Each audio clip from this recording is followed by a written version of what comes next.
gaur Galdameseko ogi eguna.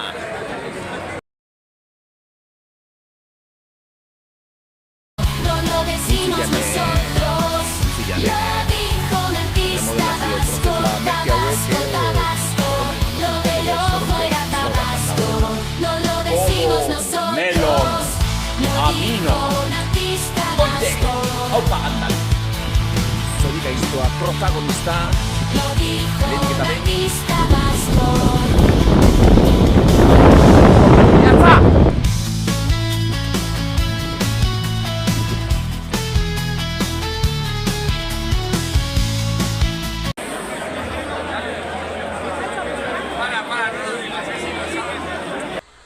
Bueno, eta zalditeria hurbiltzen zaigun bitartean, hementxe ditu momentutxo baten, Galdameseko San Pedroko elizatea atzean utzi dugu jada, gure ogitxoa erosi dugu, Eguberritan gaude, eta badakizue badugula tradizio bat Euskal Herrian, ogi, Eguberritako ogi horren kurruzkoa gordetzekoa datorren urtera arte, jakiniz badakizue, barotxe duzue txorroinkeri bat, sorte hona eta mantentzeko, eta esaten nuenez, zalditeria, hortxe datorkigu, Amen, Jana isuz balientas, Amen, gure soportakoana, bere setimo, zaldikeriako zazpigarren zeakin, hortxe, bira, zemojoak, bian, hala, hortxe, gola, bere atzerako pila, hala,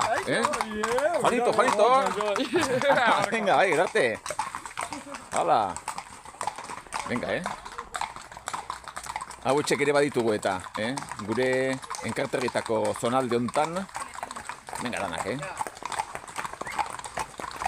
hau biziketa baino gehiago mantentzea kostatzen da, honek jan eta egiten due, hala danak, trosta.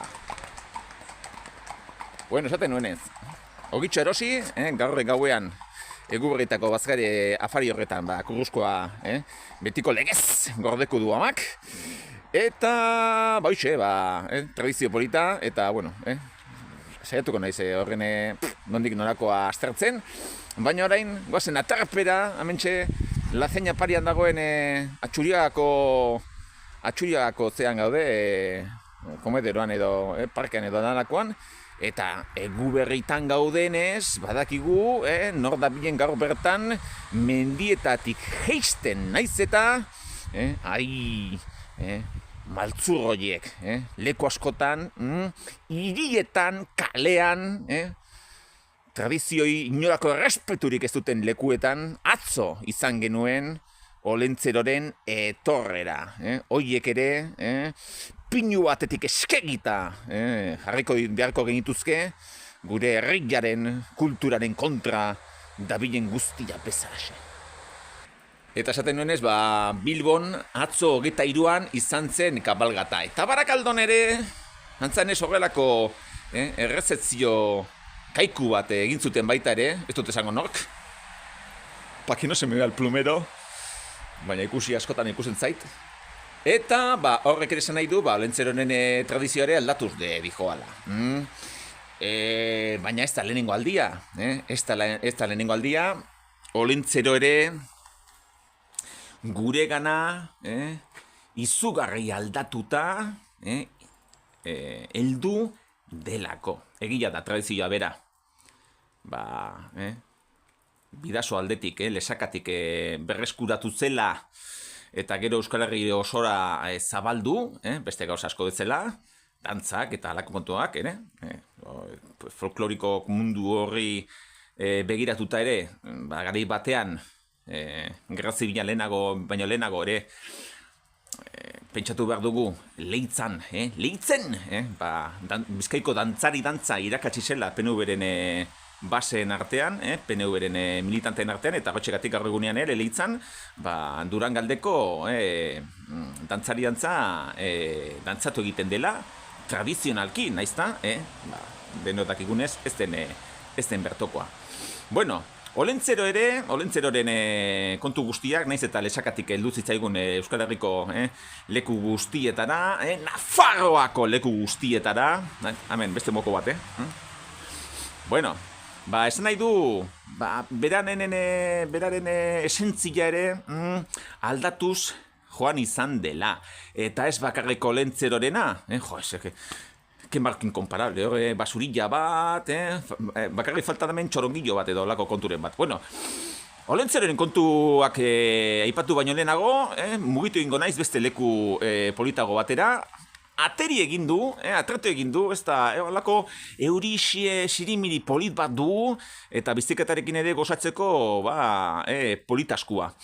Beraz, aurrerantza joango naiz, eta horrentxe, momentu baten kontatuko dizuet, zergaitik Olentzerori maitasuna izan baino, beldurra izan beharko geniokeen.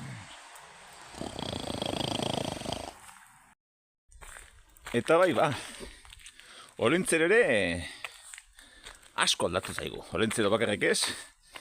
Solstizio horrekin, neguko solstizio horrekin erlazioa duten pertsonaia guztiak. Bai Aita Noel, edo Santa Claus, hori izteakit ere, zertik daukan ere berdina dian, diferente dian, nonde datozen izen bi horiek, eta San Nikolas berare, eta Olentzero bezalako beste magina bat izango dira, Europa osotik barrena.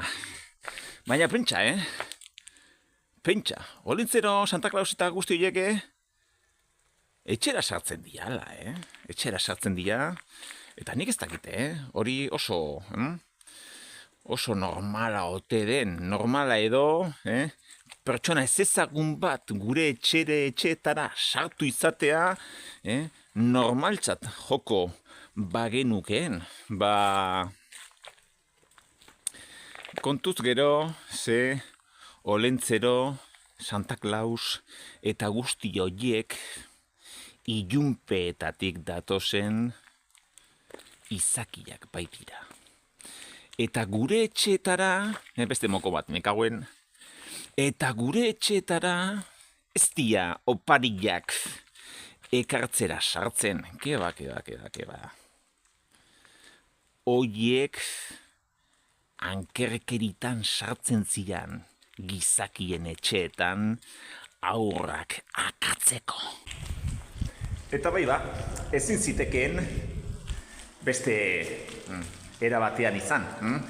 Olentzero bera, Aita Noel edo Santa Claus, edo hobeto esana, jo pulpuki, batzian basoetako edo ezagutzen ez genunaren representazioak, espiritu maltzurrak, gizakiek garai batean beldurra izan behar zioten oro representatzen zutenak. Eta horretxegatik ere, solstizio hortan, ez dakin izatik, baino komenigarria zan, ez dakit gizarte osoari, gizarte garai hartan ez dakit gizarteri bat zegoen, izan bai tribua edo danarakoa, tribukirei eta batez ere umeei naturarekiko errespetua esartzea, ez gaur egunean bezala.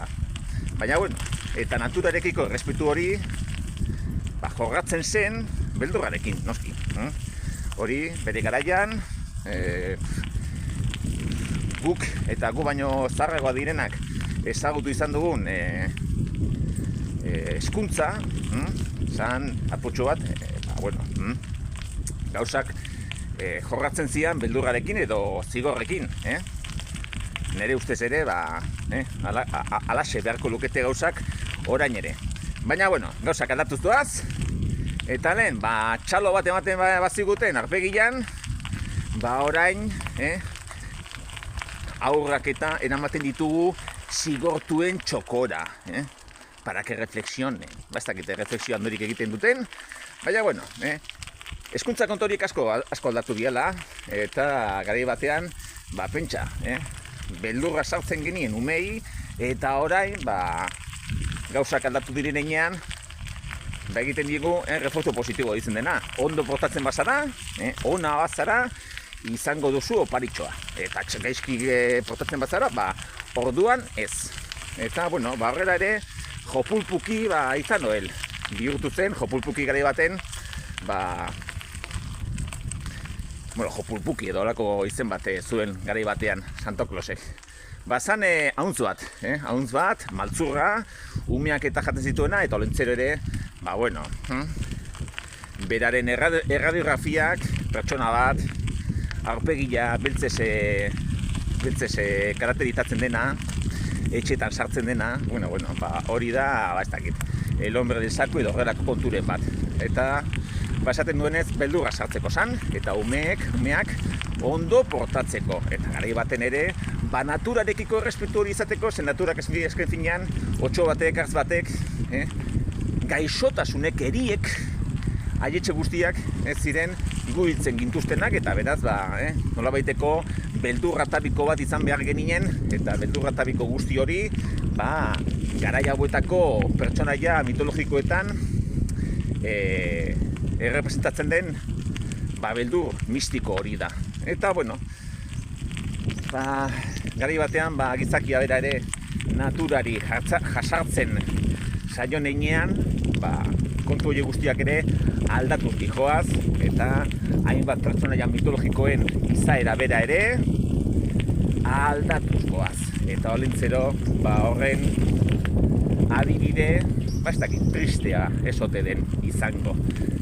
Ze gaur egunean dugun olentzero bizartzuri txungo hori, egia esateko, garai bateko olentzero beldurgarri eta umejalearekin konparatuta, ez daukainolako konparazionerik. Beraz, Euskal Herriko gurasoak, guraso arduratsuak, sartu bildu pizkatxo bat ume gabonetan baita ere, bestela bizitza kakaba da. Beldurrik gabe, emoziorik gabe, gero normala da drogetan eta sartzea, ez diegun nolako txisparek sartzen, txikia direnean, gero amaikarotekin bazten dira, dadi janki eta kontu horiekin, beraz, zuen umen, onuralako, jarri zuen etxeetan olentzero beldurgarri bat. Eta desde logo ez esan, erraldoiak, pertsonate batzu dituztela gonen azpilan, me cago en la mar. Lo del ojo era Tabasco. Pipa hortzian dula, eserita dago, kapoiak ere baixkik, arrautsatxuakin, bilar meriendatzeko. Botillarduakin, olentzero buru handia, tuskantzia, apartarratzia, nedan omen du, arruko sagila, aiur de tripa handia, la la la la la la la la la, aiur de tripa handia, la la la la la la la la, la. Lo decimos nosotros,